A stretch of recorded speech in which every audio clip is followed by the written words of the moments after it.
السلام عليكم ورحمة الله. الحمد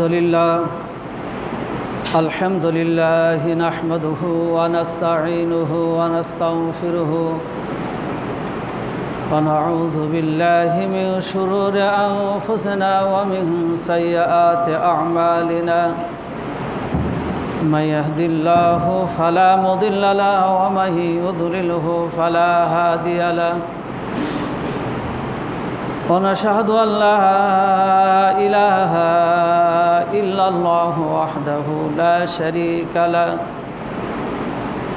ونشهد أن سيدنا ومولانا محمدا عبده ورسوله الذي أرسله بالحق بشيرا ونذيرا وداعيا إلى الله بإذنه وسراجا منيرا. فقد قال الله تعالى في كلامه المجيد والفرقانه الحميد: أعوذ بالله من الشيطان الرجيم. بسم الله الرحمن الرحيم. قل اللهم مالك الملك تؤتي الملك من تشاء وتنزع الملك ممن تشاء وتعز من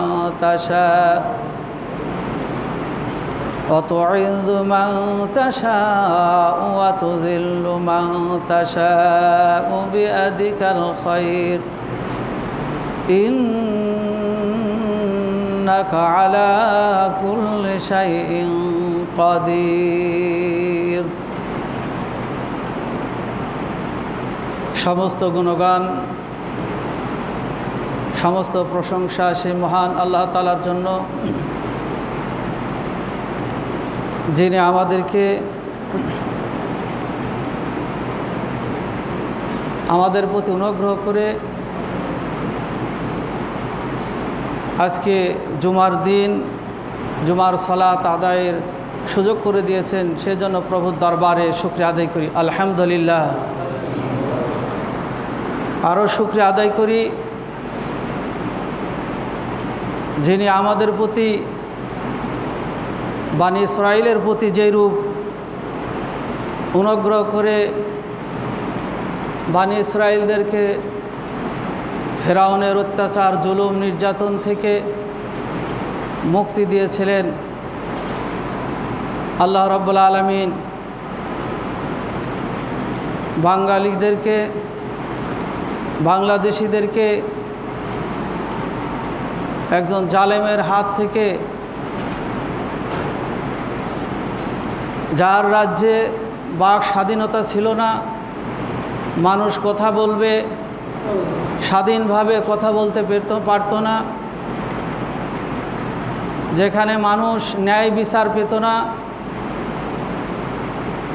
মানুষের বেঁচে থাকার অধিকার ছিল না, এমন একটি সমাজ, এমন একটি অবস্থা থেকে আল্লাহ তাআলা আমাদের বিজয় দান করেছেন। সেই প্রভুর দরবারে আমরা শুকরিয়া আদায় করি, আলহামদুলিল্লাহ।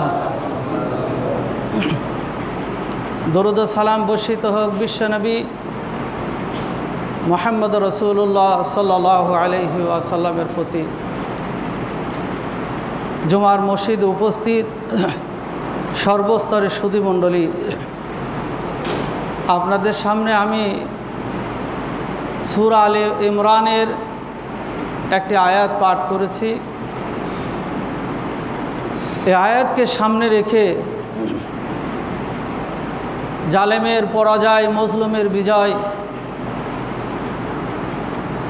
এর উপরে দু চারটি কথা আলোচনা করব। আমা তৌফিক ইল্লা বিল্লাহ।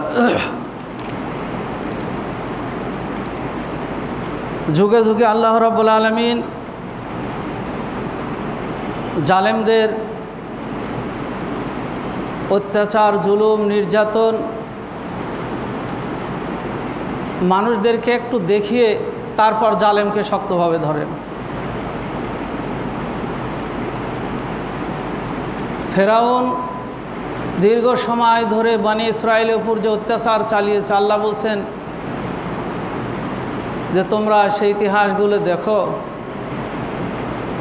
সে এত শক্তিধর, এত কৌশল অবলম্বন করেছিল, তার জাতিদের উপর রুলার চালিয়ে জাতিকে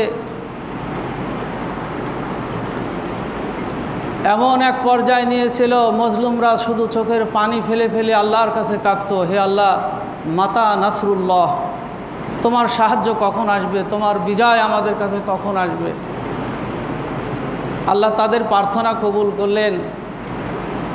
সেই জালেমকে তার শেষ পরিণতিটা পানিতে চুবিয়ে আল্লাহ তাআলা তার সব অত্যাচার জুলুম থেকে বনি ইসরায়েলদেরকে আল্লাহ রক্ষা করলেন। সে মনে করেছিল তার প্রাসাদে বলে গেল যে তোমরা আমার জন্য ভালো খাদ্যের ব্যবস্থা করো, সুন্দর আয়োজন করো, এবার মুসা তার অনুসারীদেরকে শেষ করে এসে আমরা আনন্দ করে সেগুলো খাবো।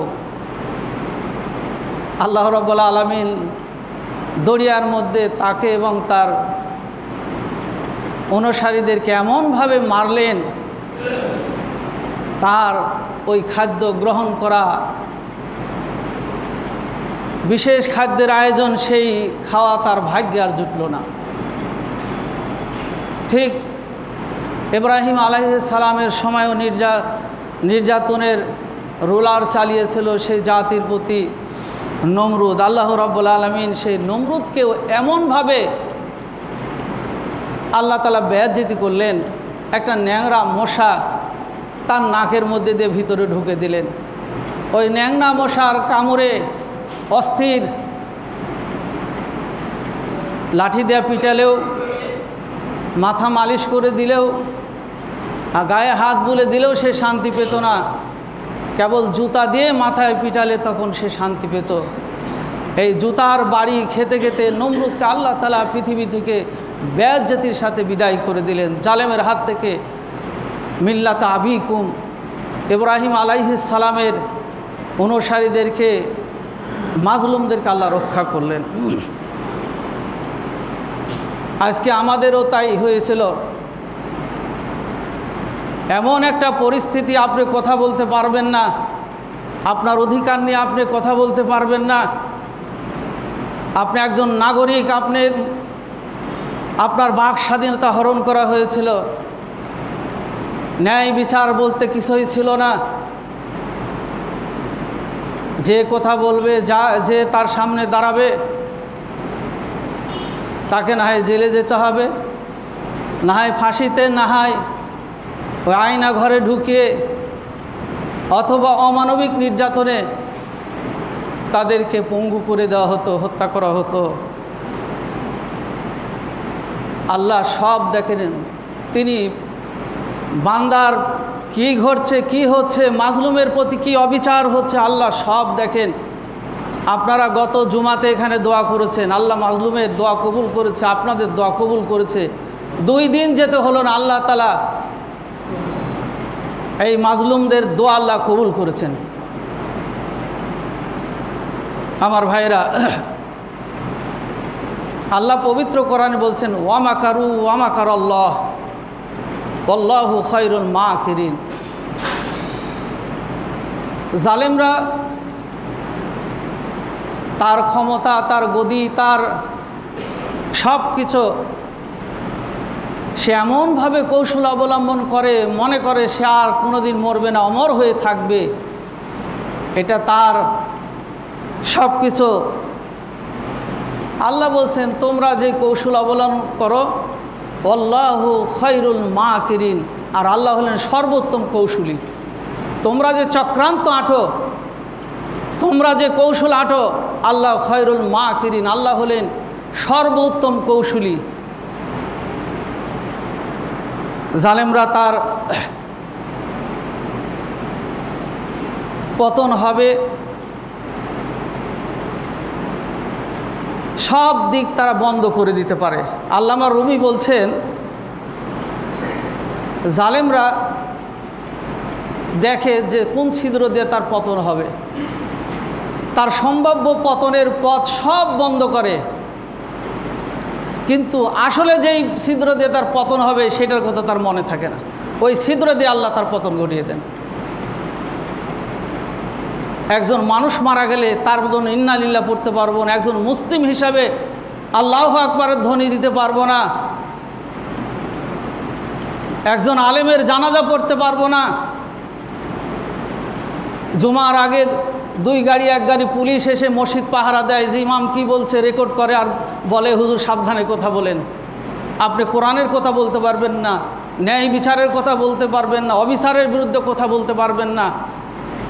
জুমার আগে চিঠি পাঠায় খুতবা সাবধানে দিবেন, মোবাইলে বলে যে খুতবা ভাইবা চিন্তা দিবেন। মানে এমন মানসিক চাপ সৃষ্টি করেছিল। আর আমাদের দেশে ইসলামিক ফাউন্ডেশন, যেটা শিরক বেদাত এবং যত রকম সরকারের অপকর্মগুলোকে ঢাকার জন্য সেটা ব্যবহার করত। ইসলামিক ফাউন্ডেশনের সংস্কার হওয়া দরকার। এখানে সম্পৃক্ত যারা আছে তাদের সকলকে এমন শিরক বেদাতের সাথে এমনভাবে চাপের মধ্যে রেখে গুলে নিজেদের করাতো এবং সমাজে এরা প্রতিষ্ঠা করার জন্য তারা চাপ সৃষ্টি করত। আমার ভাইরা, সেই জালেমের হাত থেকে যে আল্লাহ আমাদেরকে বিজয় দান করলেন, আমরা প্রাণ ভরে শুকরিয়া আদায় করি আলহামদুলিল্লাহ। শুধু এই জালেম না, পরবর্তীও যদি জালেম আসে আমাদেরকে এখান থেকে শিক্ষা নিতে হবে। আল্লাহ মাজলুমের বিজয় কোনোদিন ঠেকায় রাখেন না, 2 দিন আগে অথবা 2 দিন পরে। কিন্তু মাজলুম যদি অন্যায়ের বিরুদ্ধে কথা বলা বন্ধ করে দেয়, গত শুক্রবারেও বলেছি, মাজলুমের মহা বিপদ এসে চেপে যাবে। এই জন্য আল্লাহ রসুল বলেছেন, জালেমের সামনে হক কথা বলা সর্বোত্তম জিহাদ। আপনার যদি পরিবারেও কেউ জালেম থাকে, সমাজেও থাকে, রাষ্ট্রে থাকে, আপনি হক কথা বলবেন। এর জন্য যদি আপনাকে প্রাণ দিতে হয়, আপনার রক্ত ঝরে, আপনার জান মাল শেষ হয়ে যায়, আল্লাহ রাব্বুল আলামিন আপনাকে শহীদের মর্যাদা দিবেন। আজকে যেই ভাইরা, যেই ছাত্র ভাইরা তারা অন্যায়ের বিরুদ্ধে প্রতিরোধ গড়ে তুলেছিলেন, বাংলাদেশের সকল মানুষ তাদের সাথে একত্রতা প্রকাশ করে একটি স্বাধীন দেশ আমরা বাংলাদেশকে দ্বিতীয়বারের মতো স্বাধীন করতে পেরেছি। এটাই একটাই কারণ ছিল, মহান আল্লাহ তাআলার অনুগ্রহ এবং অন্যায়ের বিরুদ্ধে শক্ত অবস্থান নেওয়াটাই। কেননা আল্লাহ বলছেন, তোমরা তাগুতের শক্তি তোমাদের কাছে অনেক বড় মনে হবে, কিন্তু তার প্রাচীরটা অত্যন্ত দুর্বল, একটু ধাক্কা দিলে পড়ে যাবে সাহসিকতার সাথে। এই জন্য আমাদেরকে এখান থেকে শিক্ষা নিতে হবে। পরবর্তীতেও যদি কোনো জালেম আমাদের সামনে এসে পূর্বের জালেমের ওই নীতি অনুসরণ করে, আমাদেরকে শক্তভাবে সেগুলো প্রতিহত করতে হবে। এই দেশটা মানুষ স্বাধীন করেছে, বাঙালিরা স্বাধীন করেছে, স্বাধীনভাবে বসবাস করবে, স্বাধীনভাবে চলাফেরা করবে, মানুষ স্বাধীনভাবে তার মত প্রকাশ করবে, ন্যায় বিচার পাবে, তার বেঁচে থাকার অধিকারগুলো সে বুঝে নেবে। আর সেই কথা, সেই দাবিগুলো তুললেই কাউকে গুম করে দেওয়া হচ্ছিল, কাউকে আয়না ঘরের মধ্যে, যেই ঘরের বর্ণনা আপনারা শুনতেছেন, জানতেছেন, এটা জাহেলি যুগে এত কঠিন শাস্তির সম্মুখীন করা হতো না। মাজলুমদেরকে আজ সেই কারাগার থেকে আল্লাহ আমাদেরকে রক্ষা করেছেন। আল্লাহ শুকরিয়া আদায় করে আমরা যেন ন্যায়ের পথে, অন্যায়ের পথে, আল্লাহর দিনের পথে যেন আমরা সকলে জীবন পরিচালনা করি। আল্লাহ রাব্বুল আলামিন জালেমদের কিছু বিষয় পবিত্র কোরআনে তুলে ধরেছেন। জালেমরা তার কিছু শিষ্যগুলো নিয়ে জনগণের উপর জুলুম অত্যাচার চালায়, কিন্তু জালেমের যখন পতন হয় ওই মুহূর্তে জালেমের পাশে কেউ থাকে না। পবিত্র কোরআনে আল্লাহ তাআলা বলছেন ঠিক কিয়ামতের দিন এইরকম হবে। আল্লাহ বলছেন প্রত্যেক দলনেতা সহ তাদেরকে উপস্থিত করা হবে। আল্লাহ সূরা তওবার মধ্যে বলছেন কিয়ামতের দিন প্রত্যেক দলনেতা সহ তার শিষ্যদেরকে উপস্থিত করে বলা হবে তোমাদের অবস্থা তো এখন ভয়ানক। শিষ্যরা বলবে ওই নেতার কারণে আমাদের এই দুর্দশা ঘটেছে। আর নেতা বলবে যে আমি তোমাদেরকে তো তোমার পরকাল নষ্ট করে আমার সাথে থাকতে বলি নাই। নেতা শিষ্য সকলেই একে অভিযোগ করবে, একে অপরকে দায়ী করবে। আল্লাহ বলবেন আজকে তোমরা আমার কাছে তোমরা এই ঝগড়া বিবাদে লিপ্ত হয়েও না, তোমরা চলে যাও। নেতা পালিয়ে যাবে, শিষ্যরা আফসোস করবে, তাকিয়ে তাকিয়ে দেখবে আর বলবে হায় রে নেতা, তোমাকে অনুসরণ করে আমার পরকাল নষ্ট করেছি, তোমাকে অনুসরণ করে আমি মানুষের কাছে কালার হয়েছি, তোমাকে অনুসরণ করে আমার সব নষ্ট করেছি। এই মুহূর্তে তুমি আমাদের সাথে এই বেঈমানি করে চলে গেলে। মোহতারাম হাজিরিন, আপনারা এখন শুনতেছেন পুলিশ বাহিনী থেকে দেখুন বলতেছে আমাদেরকে বিপদগামী করেছে, আমাদেরকে পেটুয়াবাহী বানিয়েছে। তোমার বিবেক ছিল না?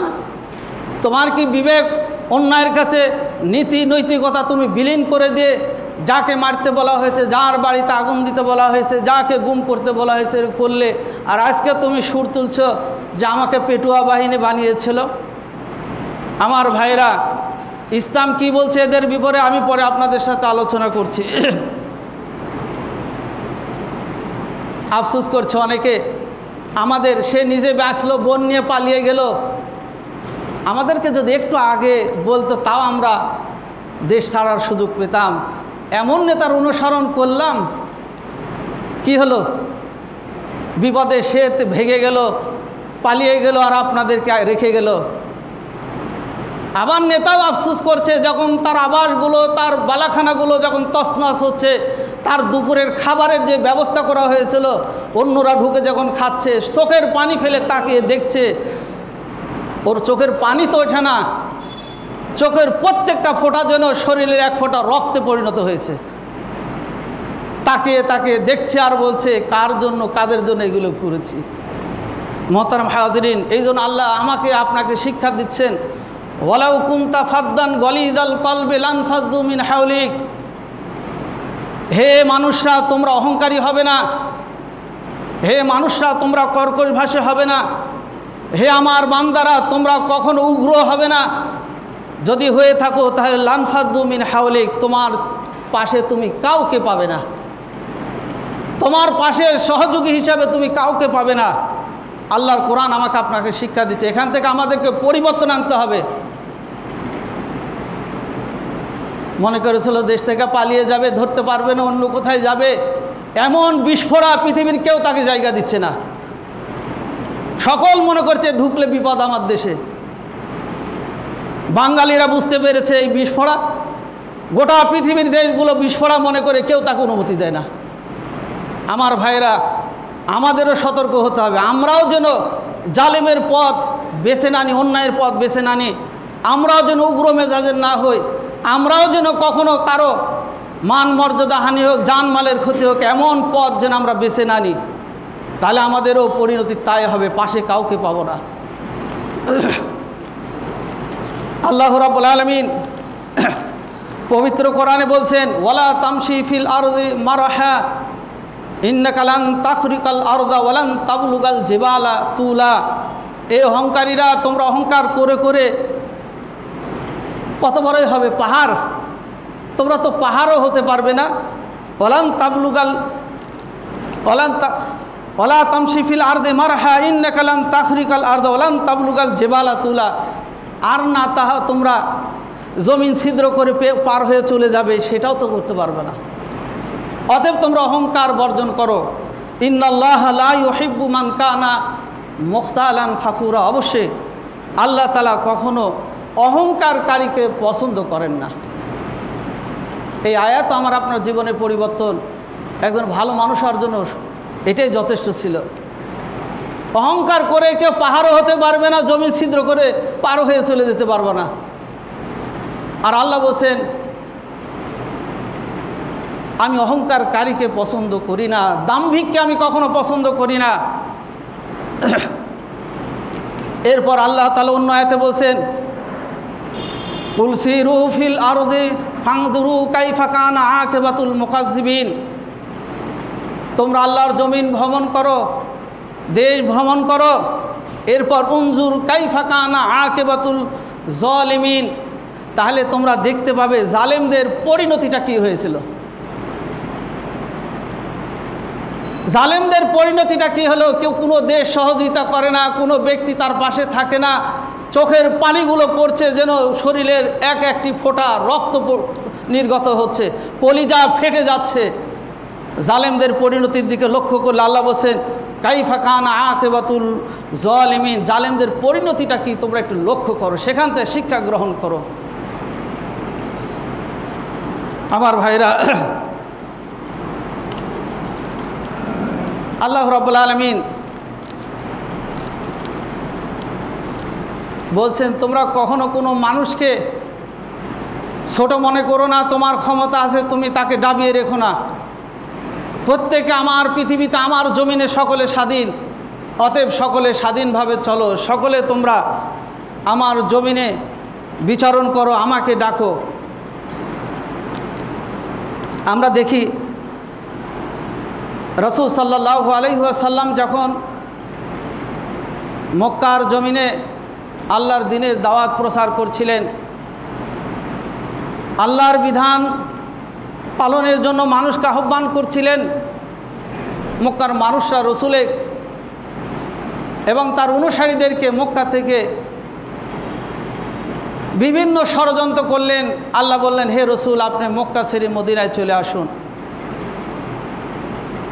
রসুল সাল্লাল্লাহু আলাইহি ওয়াসাল্লাম সেই মক্কার যখন ত্যাগ করছিলেন, মক্কার দিকে ঘুরে ঘুরে রসুল বারবার বলছিলেন, হে মক্কা, এই ভূমিনে, এই জমিনেই আমার মা আমাকে প্রসব করেছে, এই জমিনে আমার নারী পোতা আছে। আজকে এক আল্লাহর দিকে আহ্বান করার কারণে, দিনের দিকে আহ্বান করার কারণে আজকের এই জনপদের মানুষ আমাকে এখান থেকে বিতাড়িত করলো। আমি কেবল এক আল্লাহর দিকে আহ্বান করেছিলাম, হে আল্লাহ, তুমি আমাকে এই মক্কায় আবার তুমি বিজয় বেশে ফিরিয়ে আনো, যাতে এই মক্কাকে আমি তোমার দিনের, তোমার বিধানের জন্য আমি বাস্তবায়ন ঘটাতে পারি। রাসূল সাল্লাল্লাহু আলাইহি ওয়াসাল্লাম 622 খ্রিস্টাব্দে মক্কা থেকে চলে গেলেন। 8 বছর যেতে না যেতে আল্লাহ রাব্বুল আলামিন এই মক্কা, যে মক্কার মানুষরা এই মাজলুম ইমানদার ব্যক্তিদের প্রতি অত্যাচার জুলুম চালাতো, আল্লাহ রাব্বুল আলামিন এই মানুষগুলোর হাতে আবার মক্কার বিজয় দান করলেন। সকলে বলুন আলহামদুলিল্লাহ। কিভাবে দিলেন? রাসূল সাল্লাল্লাহু আলাইহি ওয়াসাল্লাম মদিনায় অবস্থান করছিলেন, এদিক থেকে সংবাদ আসলো যে মদিনা আক্রমণ করা হবে। সালমান ফার্সি সহ রসুলের সাহাবীদের নিয়ে একটি পরামর্শ করলেন, কি করে এই মদিনাকে রক্ষা করা যায়।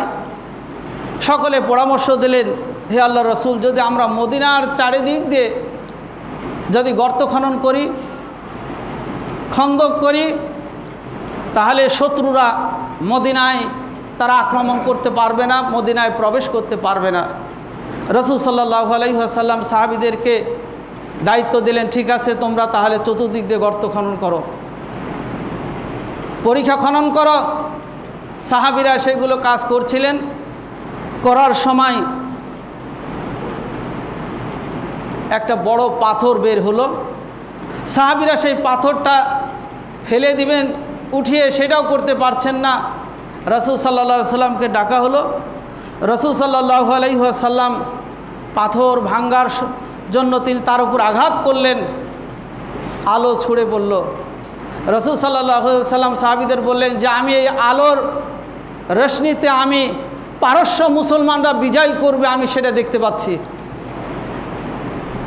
দ্বিতীয় আঘাত যখন করলেন, রাসূল বললেন যে আলো রোমের রাজপ্রাসাদ পর্যন্ত দেখতে পাচ্ছি, মুসলমানরা এটা বিজয় করবে এক সময়। তৃতীয় আঘাত করলেন, সানা সহ তিনি আরও এলাকার কথা তিনি বললেন। যে এই অঞ্চলগুলো মুসলমানরা বিজয় করবে, মুসলমানদের নেতৃত্বে আসবে।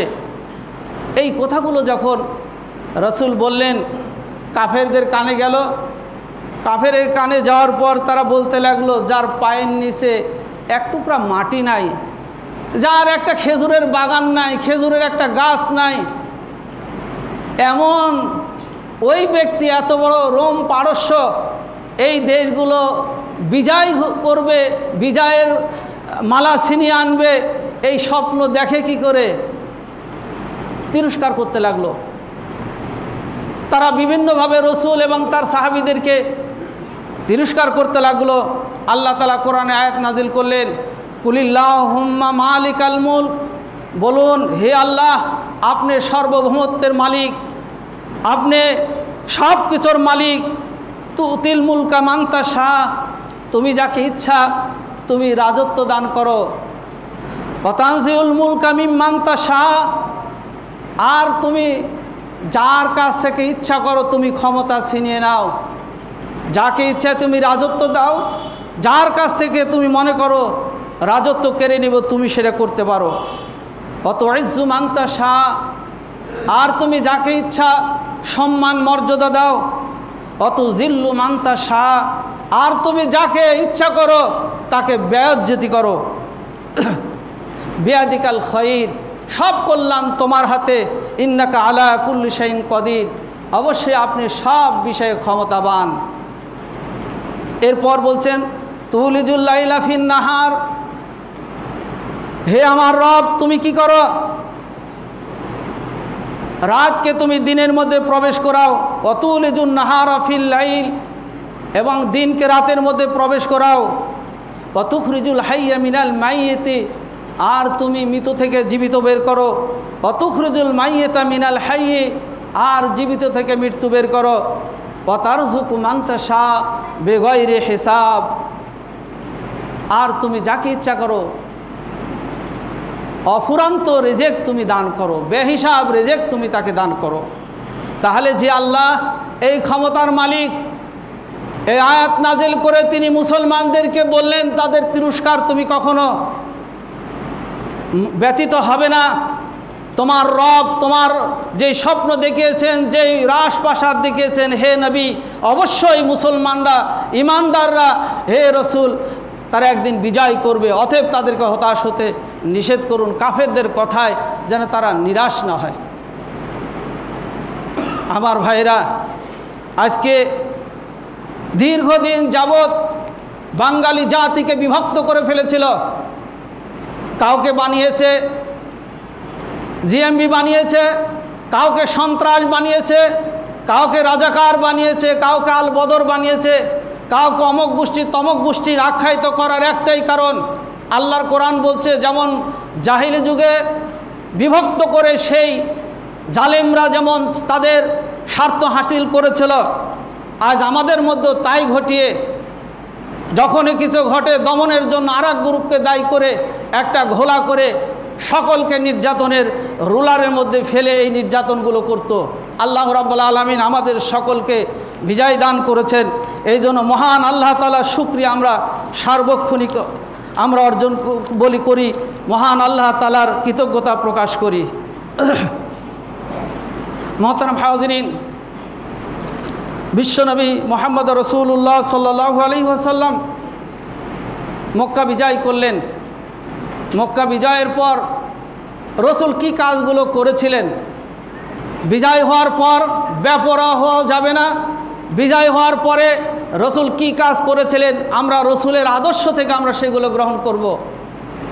বিশ্বনবী মুহাম্মদ রাসূলুল্লাহ সাল্লাল্লাহু আলাইহি ওয়াসাল্লাম মক্কা বিজয়ের পর তিনি ঘোষণা করলেন, সাধারণ ঘোষণা করলেন যে তোমাদের আমরা কোনো প্রতিশোধ নিব না, তোমাদের বিরুদ্ধে আমরা কোনো অ্যাকশান নিব না, তোমাদের সাধারণ ঘোষণা করে দেওয়া হলো। আর রাসূল সাল্লাল্লাহু আলাইহি ওয়াসাল্লাম তাফসিরে আসছে 14 জন অথবা 15 জন, মতান্তরে 14 অথবা 15 জনকে আল্লাহ রসুল সাধারণ ক্ষমা করলেন না। কারণ এই 14 বা 15 জন ছিলেন সেখানকার মুসলমান অর্থাৎ সাহাবীদের হত্যা, যোদ্ধাদের হত্যার নায়ক ছিলেন। আল্লাহ রসুল বলেন এই 15 জন বাদে সকলকে ঘোষণা করা হলো। এবং যারা আবু সুফিয়ানের বাড়িতে অবস্থান করবে অথবা অস্ত্র রেখে সাধারণ জীবন যাপন করবে অথবা বাইতুল্লাহ এসে অবস্থান করবে, তাদের সকলকে ঘোষণা করা হলো, কিন্তু এই 15 জন ব্যতীত। কেননা এরা ছিল ওরা ছিল কেউ হত্যার সাথে জড়িত ছিল, হুকুমদাতা হিসাবে ছিল, কেউ বা পরিকল্পনাকারী ছিল। এইরকম রাসূল সাল্লাল্লাহু আলাইহি ওয়াসাল্লাম 15 জনকে কোনোভাবে ক্ষমা করে তাদেরকে বিচার করা হয়েছে। রাসূল সাল্লাল্লাহু আলাইহি ওয়াসাল্লাম সাধারণ ক্ষমা ঘোষণার আগে এক বুড়ি, যার ব্যাপারে আমরা জানি রাসূল সাল্লাল্লাহু আলাইহি ওয়াসাল্লামকে সার্বক্ষণিক কষ্ট দিতেন। এক বুড়ি, তার নাস্তাই ছিল যে রসুলের কষ্ট যদি পায় সেদিন তার আনন্দ করে নাস্তা হয়, আর যদি রসুলকে কষ্ট দিতে না পারে তার নাস্তাটা ওইরকম আনন্দময় হয় না। রসুলের ঘরে কাঁটা দিত, রসুলের রাস্তা খনন করে রাখতো যাতে পড়ে আবদুল্লাহর ছেলে মুহাম্মদ যাতে কষ্ট পায়, তার জন্য মৃত্যু ঘটে, এই পরিকল্পনা করত। আবার ছিল আবু জেহেলের স্ত্রী, যে তার গলার হার ছিল, ঘোষণা করেছিল যে মুহাম্মাদের মাথা যে কেটে আনতে পারবে আমি এই 2টি হার তার উপহার হিসাবে তাকে দিয়ে দিব। আমার ভাইরা, শুধু তাই নয়, আবু সুফিয়ানের স্ত্রী হিন্দা তিনি ঘোষণা করেছিলেন যে মুহাম্মাদের অথবা হামজার মাথা যে কর্তন করে নিয়ে এসে দিবে, হামজার কলিজা বের করে নিয়ে এসে দিতে পারবে, আমি তাকে দাস মুক্ত করে দিব। তার অধীনে ওয়াহশী বলে একজন দাস ছিলেন, তিনি বললেন আমি যদি হামজার কলিজা নিয়ে এসে আপনাকে দিতে পারি আমাকে কি মুক্তি দেওয়া হবে? হ্যাঁ, তোমাকে মুক্তি দেওয়া হবে। যাই হোক, যুদ্ধের ময়দানে হযরতে হামজাকে হত্যা করার পর তার কলিজা ফেড়ে, বুক ফেড়ে কলিজা নিয়ে এসে হিন্দার হাতে দেওয়া হলো। তিনি কলিজাগুলোকে চাবিয়ে চাবিয়ে চাবিয়ে তার রাগ প্রকাশ করছিলেন। এই কথা যখন রসুলের কাছে গেল, রসুল সবচেয়ে বেশি কষ্ট পেয়েছিলেন। রসুলের ইন্তেকালের আগে ওয়াহশী ইসলাম গ্রহণ করলেও, রসুলের দরবারে গেলেও আল্লাহ রসুল ওয়াহশীর দিকে মাথা উঁচু করে তাকাতেন না। একদিন বললেন, হে আল্লাহ রসুল, আমার অপরাধটা কি? আমি কি এত বড় অপরাধ করেছি আপনি সকলের সাথে মাথা উঁচু করে কথা বলেন, আমার সাথে কেন বলেন না? আল্লাহ রসুল বললেন, ওয়াহশী, তুমি যেই কাজটা করেছ আল্লাহ হয়তো তোমাকে ক্ষমা করে দেবে, কিন্তু আমার ভিতরের যে ব্যথা তুমি কোনোদিন দূর করতে পারবে না। আমার চাচা হামজাকে তুমি যেইভাবে হত্যা করার পর বুক ফেড়ে কলিজা নিয়ে যে হিন্দার হাতে দিয়েছিলে, আমি তোমার দিকে তাকালেই আমার কলিজা ফেটে যায়। আমার ভাইরা, ওই বুড়ি যে রসুল সাল্লাল্লাহু আলাইহি ওয়াসাল্লামের রাস্তায় কাঁটা দিতেন, মক্কা বিজয়ের পর তার মালসামানা নিয়ে মাথার উপর করে নিয়ে সে পালিয়ে যাচ্ছে।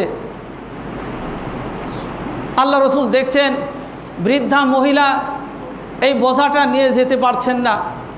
রসুল সাল্লাল্লাহু আলাইহি ওয়াসাল্লাম তার কাছে যে বললেন, বুড়িমা, তোমার বোঝাটা আমাকে দিয়ে দাও, আমি মাথায় করে কোথায় যাবে?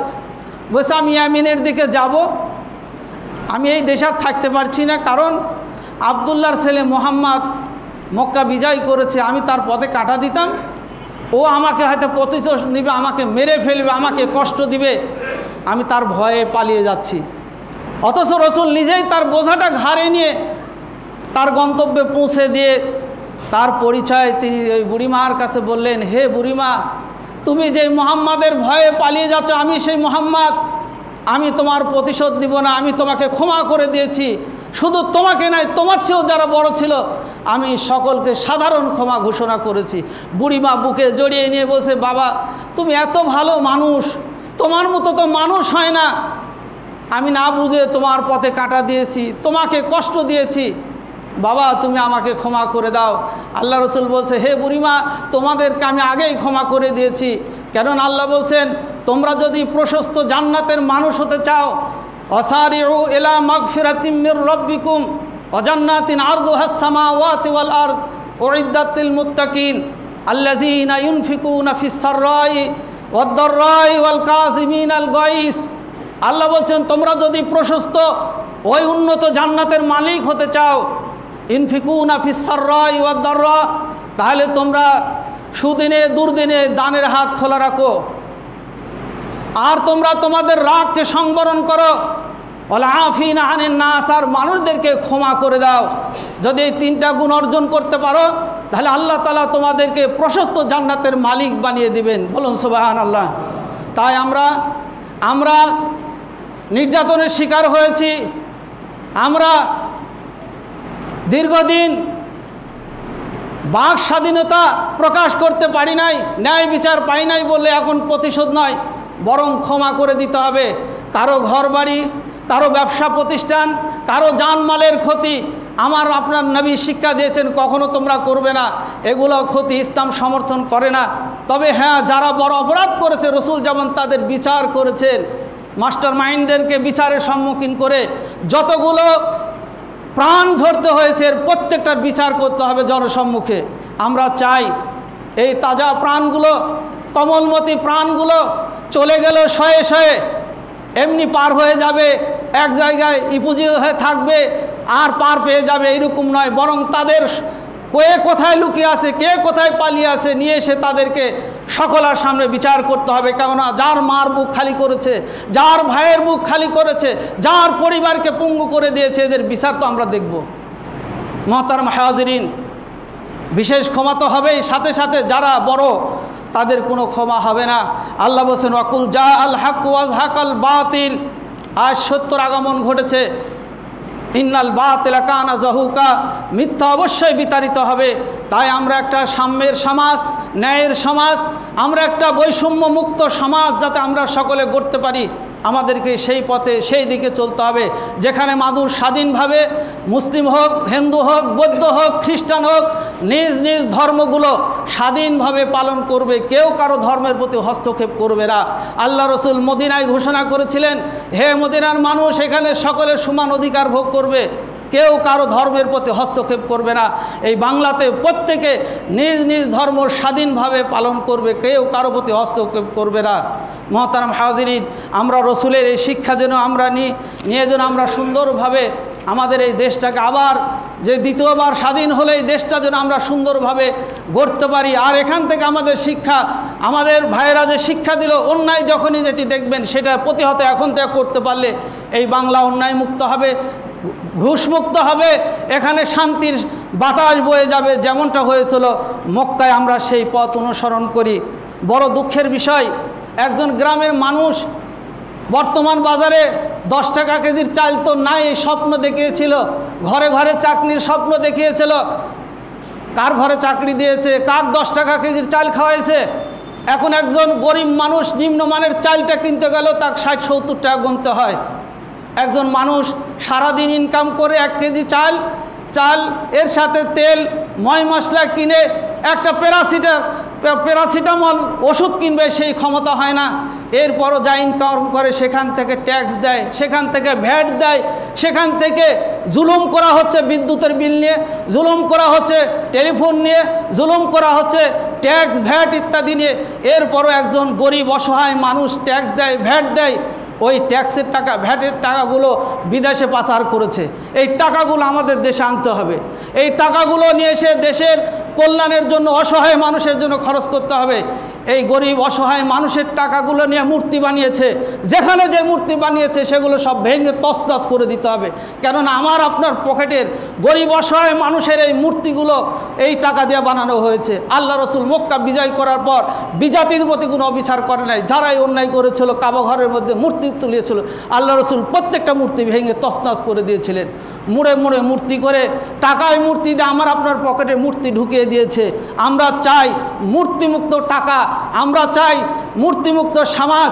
এমনকি পরবর্তী যারা শাসক আসবেন, আমাদের মাথার উপর অফিস আদালতে যে মূর্তি ঝুলানোর যে প্রথা, এইগুলো বাদ করতে হবে। কেননা আমরা মুসলিম, আমরা মূর্তির পূজা করি না। মূর্তির বিরুদ্ধে আল্লাহ রসুল বলছে আমাকে দুনিয়াতে পাঠানো হয়েছে। তাই আমরা কখনো আমাদের টাকা দিয়ে মূর্তি বানাতে দিব না, মূর্তি মাথায় ঝুলাতে দিব না, এবং কোথায় মূর্তি দেখলে আমরা তার বিরুদ্ধে মুসলিম হিসাবে ইমানি দায়িত্ব আমরা সেটা প্রতিহত করব। আল্লাহ আমাদের সকলকে যেন এই সুন্দর সমাজ গড়ার আল্লাহ যেন আমাদেরকে সকলকে অগ্রসর হওয়ার তৌফিক দান করেন। যে ভাইরা শাহাদাত বরণ করেছেন, দেশের জন্য মৃত্যুবরণ করেছেন, আল্লাহ যেন শহীদের মর্যাদা দান করেন। আর যেই পরিবারগুলো, যেই ভাইরা আজকে অসুস্থ অবস্থায়, আহত অবস্থায় চিকিৎসায় আছেন, আল্লাহ তাদের প্রত্যেককে যেন শাফায়ে কামেলা দান করেন। যারা ক্ষতিগ্রস্ত হয়েছেন, আল্লাহ যেন তাদের ক্ষতি পুষানোর তৌফিক দান করেন। আল্লাহ যেন আমাদের সকলকে ধৈর্যের সাথে আল্লাহ যেন এই পরিস্থিতি মোকাবিলা করে একটি সুন্দর সমাজ, সুন্দর দেশ গড়ার জন্য আল্লাহ তৌফিক দান করেন। এবং আমরা মুসলিম, আমাদের জন্য ইসলামের প্রত্যেকটা বিধান কোনোভাবে কারো ভয়ে যেন আমরা পালন করা থেকে বিরত না থেকে আল্লাহ সেরকম শক্ত মনোবল আমাদেরকে আল্লাহ দান করেন। আল্লাহ যেন আমাদের এই পথ অনুসরণ করে তৌফিক দান করেন। বারাকাল্লাহু লানা ওয়া লাকুম ফিল কোরআনিল আযীম।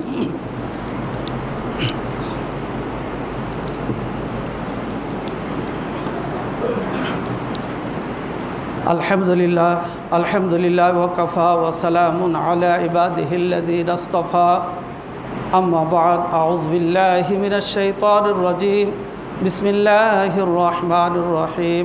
আল্লাহুম্মা ইগফির লানা ওয়া লিল মুমিনিনা ওয়াল মুমিনাত ওয়াল মুসলিমিনা ওয়াল মুসলিমাত। আল্লাহুম্মা রব্বিরহামহুমা কামা রব্বায়ানি সগীরা, রব্বিরহামহুমা কামা রব্বায়ানি সগীরা। রব্বানা আতিনা ফিদ দুনিয়া হাসানাতাও ওয়া ফিল আখিরাতি হাসানাতাও ওয়া কিনা আযাবান নার। আল্লাহুম্মা আইদিল ইসলাম ওয়াল মুসলিমিন ওয়াখযুলিল কাফারাতাল মুশরিকিন। আল্লাহুম্মা আনসুর মান নাসারা দীন মুহাম্মাদিন ওয়াজআলনা মিনহুম ওয়াখযুল দীন মুহাম্মাদিন ওয়া লা তাজআলনা মিনহুম। ইন্নাল্লাহা ইয়া'মুরু বিল আদলি ওয়াল ইহসান ওয়া ইতা'i যিল কুরবা ওয়া ইয়ানহা আনিল ফাহশা'i ওয়াল মুনকারি ওয়াল বাগি ইয়া'যুকুম লা'আল্লাকুম তাযাক্কারুন। ওয়া লাযিকরুল্লাহি তাআলা আওলা ওয়া আযু ওয়া যাল্লু ওয়া তাম্মু ওয়া হাম্মু ওয়া আকবার।